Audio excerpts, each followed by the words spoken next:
Hello guys, good morning. Meron tayong i-repair dito na yung pump ko.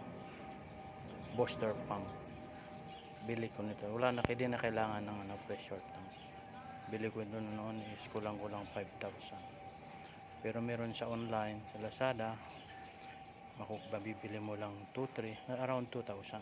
2,300, 2,500. Meron pang 1,800 yung re-aim plus shipping, abutin pa rin ng 2,000. Ito yun. Ang problema nito guys, namatay na siya, di na siya gumagana. I-repair natin ito ngayon. Yan. Ang brand nito Dayuan, 0.5 horsepower ito eh.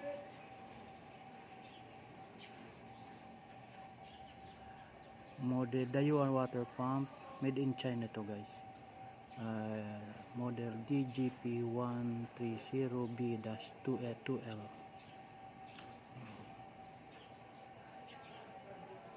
Maximum niya is 35 meters.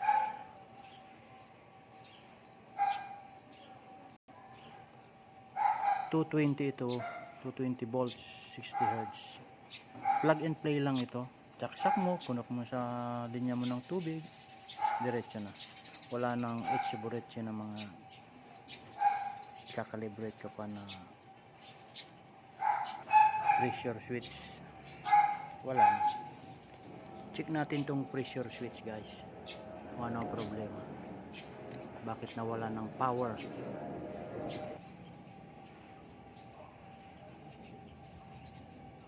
Yung contact point niya guys ang nakita ko na kuwan. Dahil kung titingnan mo ang kuwan, maging observant kayo, may parte ng sunog. Kaya yun, ibig sabihin nagkakaroon ng diferensya, sunog dito sa contact point.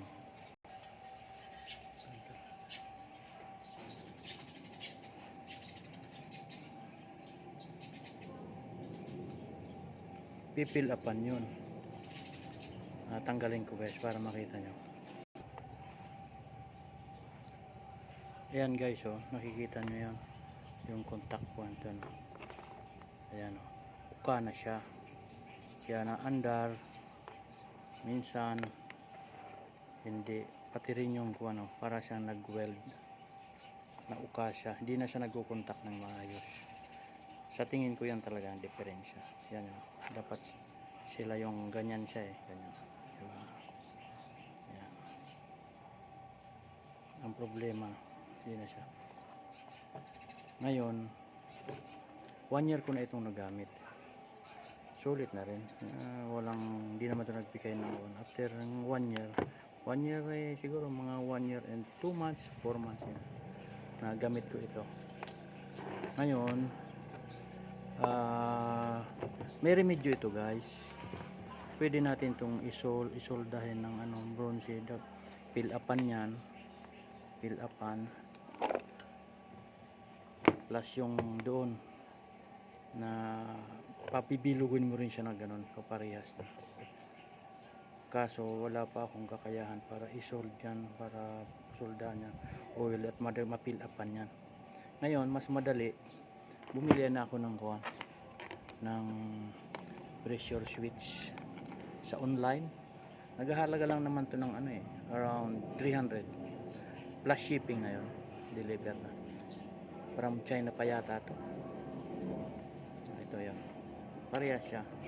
Pag-order kayo dito guys, pag-order kayo ng pag-aaralan nyo kung ano yung match doon sa motor nyo na dati. Ganito, di ba? On 1.8 kg, mag-on siya. Tapos mag-o-off siya pag na-reach niya na yung 2.6 kg cubic na per foot na pressure sa loob. Automatic siya. Automatic. Ngayon, ikakabit na natin to guys. Lilinisin lang natin yon para maayos. Okay guys. Ayan guys, linagyan ko ng Teflon. At kung titingnan niyo yung thread niya, parehas, pero nung salpak ko medyo maluwag. Sa salpak na natin guys. Ayan higpitan ko na lang guys. Anyway, pwede na rin siya walang tiplon at meron na yung ano, sealant, seal, guma. Ito na yun guys. Oh. Galing na doon. Dalawang wire na yun. Papunta rito. Madali man ikabit yung kuan yun, yung switch, yung wire ng kuan, pressure switch. Yung sa supply, yung isang linya ng sa supply, kakabit mo yung isang wire ng pressure switch. Galing to ng supply. Yan, supply. Galing ng power supply.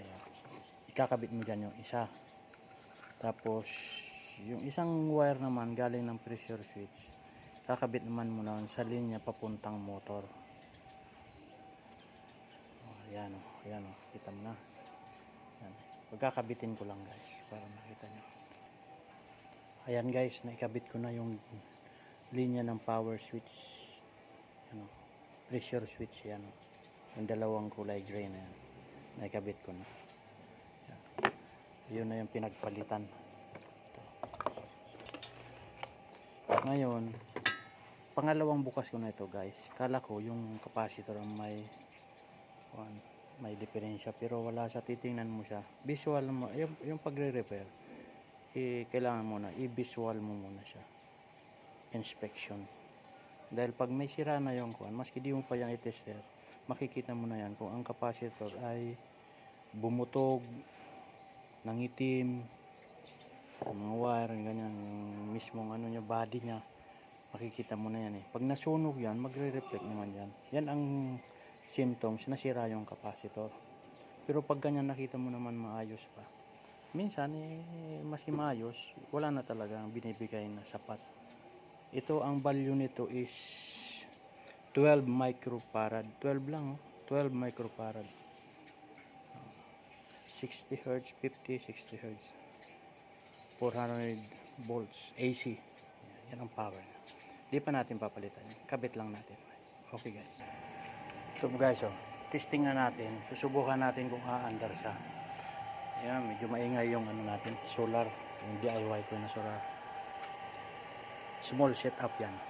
Ito, testing na yan, saksak ko ha. Pakinggan nyo. Maandar na guys, oh. Ibig sabihin, yung pressure switch lang. Ready na ito, pwede na itong ikabit. Yan. Pressure switch lang dito rin siya. Guys, yan ang DIY repair.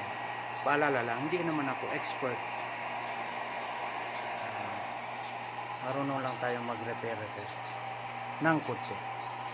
Ito guys, oh, kita na natin yan.